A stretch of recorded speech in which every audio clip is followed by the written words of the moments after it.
Coaches, what's going on? It's Coach Ian Tatum here, back with another video. And today we're going to talk about power. Not just a power series, but multiple different ways we're going to talk about how to run power. But the best part about it, nothing changes for your kids. We're going to be talking about base power. We're going to read power 4 different ways. And then we're going to get into a funky RPO, different formation, and reading a couple of guys. Something that defensive coordinators are not ready for, I think, could give you some advantages formationally and scheme-wise. So if you're ready for that, go ahead and hit thumbs up. Go ahead and subscribe. Let's get into it, talking about some power.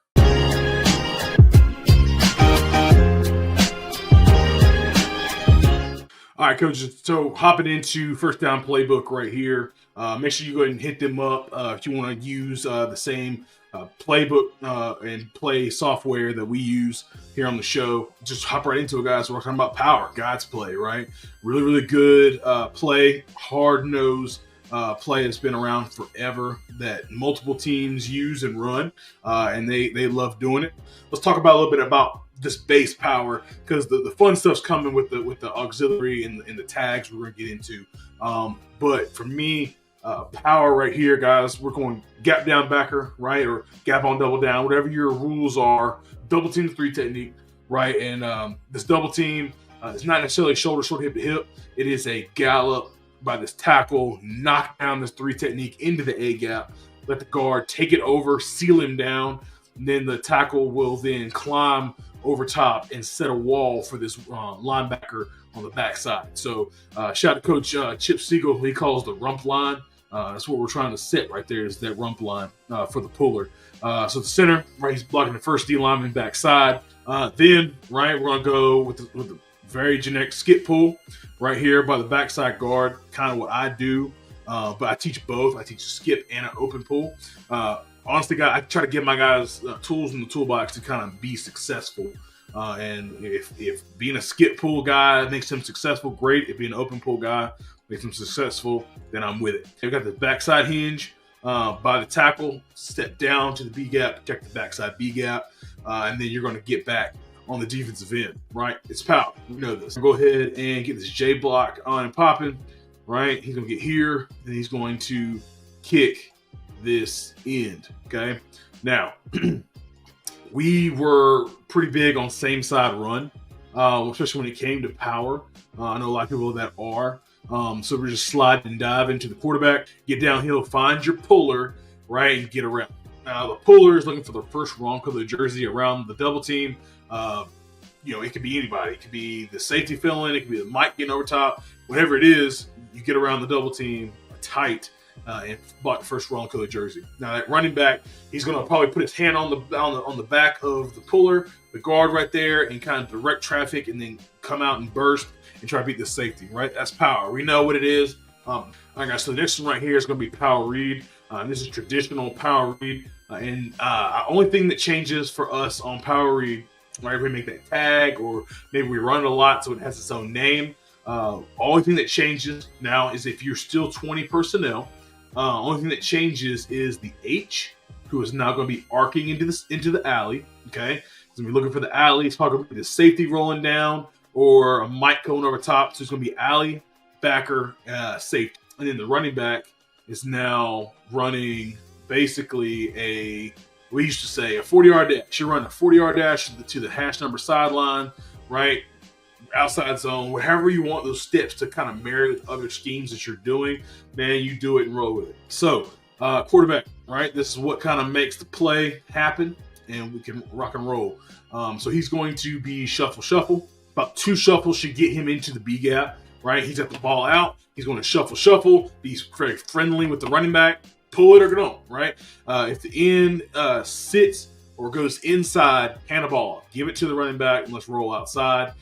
If he goes outside at all, or maybe he tries to go out with the H, cool, right? Then I'm pulling the ball and I'm getting down the hill. I'm getting down the hip pocket of this guard and doing the same thing the running back just was. Power read, right? It's pretty simple, but I just wanted to make sure we get through base power read. Now we're going to get into some more variations of those read plays. All right, so that one we just did was read, but it was an outside read, right? The running back's going outside. Now we're going to do one where the running back's going inside and the quarterback's going outside, okay? Whether you want to call that inverted or however you want to, doesn't matter to me. You call it whatever you need to, but we're gonna have them in the pistol. You can do this from sidecar, maybe on the front on the same side, stuff like that. I just really love pistol, so I just wanted to have an excuse to put a pistol, on here for y'all. So now, same deal, right? The quarterback is going to be now the outside guy running the read. Okay, H still doing the same thing. So if you want to call one read, call one another thing to differentiate the two, then you can do that, right? So now the quarterback now it's just like zone read from the pistol, right? He is going to pivot, hold the ball out, read in the defensive end, and the running back's running dive right here. He's running just power, right? Power right behind the puller. If he goes out, hand the ball, if he sits or goes inside and the quarterback's pulling it and he's running, right? So there's just two different ways you can get the read game going, and two different ways you can get either your running back outside or your quarterback outside based off of the different type of read. So that one right there would be the inside read. And the reason I call that the inside read is because the running back is running inside, and the other one is the outside read because the running back's going outside. So you dictate that, right? I really have my running back running the ball more often than not, but if I have a quarterback that can run power, then that's why I dictate outside to inside. All right, so the third read we're going to do on power is just jet read, right? Really good. And a lot of people love doing jet with their power stuff, and so do I, right? So nothing really changes. This is essentially just power read with the runner going outside. Only thing is now we gain a blocker with the running back. So now we're getting two guys leading outside. Now this H, now you're gonna be like, but coach, that jet's coming pretty full speed and he's got to get outside the H. I get it, man. You have two guys out here. Tell the H to go lock the box.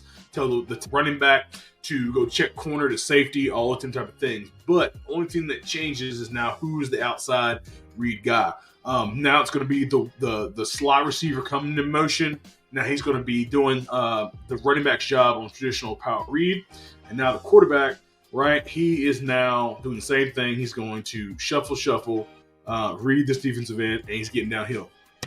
I just want to reiterate one thing, especially for us O-line guys, and a lot of guys that watch my videos are offensive line coaches. Nothing has changed for the offensive line. I haven't touched them not one time. So, really good stuff. Same as, gotta love it. Jet power read. That's the third way we're going to read it. Now we're going to jump into the fourth way. All right. So the fourth way we're going to read power is just toss read, right? Toss read with the running back and the quarterback. This is a really good change up to power read, especially when you get into tendencies. We went same side power for our base. We went opposite running back on our outside. Went pistol for our running back running the dive power, I guess, read. And now we're getting the same side with the running back. They're not expecting you to actually run read anymore because you got them on the same side. They're expecting just base power. Well, let's go read this thing. We're running. It's not speed option. It is quarterback running power read. All right. So at this point, right, he is charging the B gap right off the tackle's hip. So now if he goes out with the running back, right, tries to feather it, or he goes out with the reach block or arc block of this H, right, put your foot in the ground, get north, run power. Now if he sits or goes down, now pitching it out, okay, just like this, so I can make this work. Boom, dots, great. Now if he sits, I'm not boom, pitch it out. Now we're on the perimeter a little bit faster. It hits a lot faster than traditional power read. You can get on the perimeter, but you got a speed guy out there. It really works pretty darn well. All these different type of reads, guys, it's not that expensive to do, especially, okay, so if you do the traditional power read, that's your bash footwork. If you run GT bash, which you should be doing, it's the best play in football, then that's the same footwork, same type of read. If you do the toss right here, that's speed option. If you run speed option, great, that's overlap. If you do any type of your zone type of read, maybe you read the backside of GT counter, maybe you do inside zone read, something like that. That can be the same type of mesh work for those same type of reads. So you're not having to, I gotta do all these different type of meshes, stuff like that. Well, if you're a reading team, which if you're really like buying into this right here, you are, then you're doing those things in your indie time, right? Or maybe you're expecting a whole period, right? You have your indie time, and now you're doing a whole separate period for quarterbacks and running backs to get all their mesh work done. Just takes buy-in, right? You want to get multiple with these tags and these variations, and you got to be multiple with how you drill it. Last one, guys. The last variation, I told you it's a funky RPO. We're going to hop into it. I think you guys are really going to like it. If you do, make sure you hit a thumbs up, and like I said, make sure you subscribe and turn the notifications on, man. A lot of people are subscribed, but then they don't know I put a video out unless they see me advertise for it. Get the notifications from YouTube. It really will help you out. All right, guys. So now we're going to be jumping into this funky formation / RPO and how we're going to end up reading this ultimately. I wanted to pull it all the way back and kind of talk about what we're going to be doing. So this is obviously an unbalanced look, tackled over with the tight end as the backside tackle. Z is off, the H is off. Obviously, what we're going to end up doing is I'm just going to show you from the beginning so I don't have to draw the motion. We're going to bring in this guy all the way over, right? Put him in the slot. You can do it letting it set. You can do it while he passes the center. Like, he passes the center, we snap it, then we go. So he's still in motion when he's going. However you want to, just let you know he's motioning away. So we can get kind of a nub type of a deal. It really depends. I don't know what they're going to do right here, honestly, with this corner. What we're going to do is we're going to leave him here, right? So, because they already got a guy on the backside to be there. You just have this kind of look right here, right? There's 8 guys right here in the box. But we're going to rock and roll and see what it looks like. So, run power, of course. Center, same rule. He's blocking back, first defensive lineman.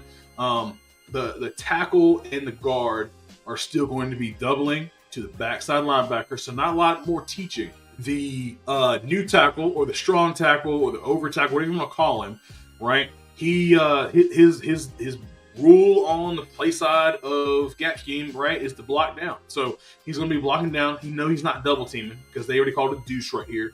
He's not a part of the deuce, so he's going all the way down to the mic or whoever the middle backer is. Of course, he's checking hips on the way there, trying to create this wall, all that type of stuff. All right. Backside guard, right? He's still doing his same deal, right? He is still pulling around the double team. Now, this is where you start playing with the H, right? And it depends on the best way to get it done. You have him in like a sniffer type of a thought process, or you have him in a wing. I'm going to go with the wing just because he can get out a little faster. Running back, right, is running, he's running power, right? Love it. Awesome. Okay. Now, the quarterback, now this is a little more involved for the quarterback. Okay. Now, the running back, he's still sliding, but the quarterback's got to catch it and get out to the running back because everything is moved over a gap, right? So, running back's path is still off the tackle's down block and following the guard, right? So the guard is going there. The quarterback is still reading the defensive end right here. Cool, love it. Okay, now here's the RPO part, right? Just the arrow route. Love the arrow route by the H. Quarterback is now running down the hash number sideline with the free safety. Now, I know some defensive coaches do be like, oh, I would do this, do that. Cool. Make a video on your own. Post it. Love it. But let's say that corner runs out with the arrow. Now the quarterback's taking off and running. Well, let's say that the corner now, he sees, he's going down, all those type of things. And now the corner has to trigger off this side. Now we're going to flip it out to the H. And now he's running down the sideline. I know some defensive coordinators already know. They check it out. They're going to be like, well, coach, I would just have him go here and have him scrape exchange over. Great. That's awesome. You guys go inside of my tackle. Tackle will collect him and go down. And then the guard will pull around for the next wrong color jersey. That's why I teach it that way. But the C gap will be the read. Okay. So he goes down. He's here. So now we'll pull it. Okay. So he's down. He's getting blocked. So now he's here. Now he's the read. Okay. So if he goes and stays outside, quarterback will hand the ball off. If he comes down off the edge, he's still pulling it, run the RPO. Love it. Gotta love you having rules. All right. So that's kind of how we'll handle that. Let's say that he goes under this and he hits the puller. Cool. Now we gotta have to figure out a different way. And then we gotta have the Z. Don't jet the Z over, all that stuff to kind of occupy the corner. Now we're still the same position. Now he's here, okay? He's off the ball, okay? Now he has to come out here. Now we're running the exact same thing. So now if you do that, he goes, he blocks that, he goes over top. Who's got the edge, right? So you got to have answers and have things as you practice, guys, things you can kind of figure out the chess match with the other defensive coordinator. All right, coaches. So that was multiple ways to run power. I think we read it 4 different ways. You know, I'm a big quarterback run guy. You'll know that. Obviously, I'm an offensive line coach, so running the ball is going to be number 1 top priority. So just different ways you can kind of get to and try to dress up power instead of just always running just power, which there's nothing wrong with. But just different things that you don't have to change your offensive line at all, and to make things great. Before we get out of here, guys, I just want to go ahead and shout out Coach and Share. They do a lot of things for us. They sponsor the channel. They help us out with a lot of different things and making sure we can do this, guys, for you guys. So go ahead and make sure you check out Coach and Share Dome hats. I'm wearing one right now. I got a whole stack of them right here. Make sure you check out Dome hats. Promo code Coach Tatum in all caps. Get you 10% off, man. The best coaching hats in the business. This video, loving your kids, live your purpose, and then dominate that defense, man. I'll see y'all.